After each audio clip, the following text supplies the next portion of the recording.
വാവേ ഇതൊക്കെ പൂവൊക്കെ ആരും പഠിച്ചുകൊണ്ടേയമ്മ അറിയില്ല അല്ലേ. ഇപ്പൊ ആമീന്റെ ഇഷ്ടമുള്ള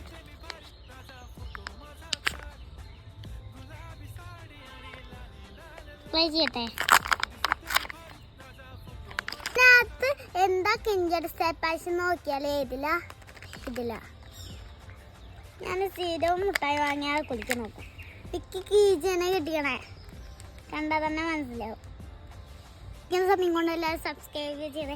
എൻ്റെ കയ്യിൽ കെട്ടിക്കണത് ഇതാണ്. എൻ്റെ കയ്യിൽ കൊള്ളൂ നോക്കട്ടെ കീച്ചന്. പിന്നെ ആമിയുടെ കയ്യിൽ വേണമെങ്കിൽ കൊള്ളൂ. ഇന്ന് ആമി വരുന്നത് അപ്പോൾ ആമിക്ക് കൊടുക്കാം. എൻ്റെ കേട്ടോ മച്ചമാരെ ഇഷ്ടം. അപ്പോഴേക്ക് പല്ലുവേദന ആയിക്കൊണ്ട് അമ്മക്ക് കൊടുക്കാം. ചച്ച എല്ലാവരും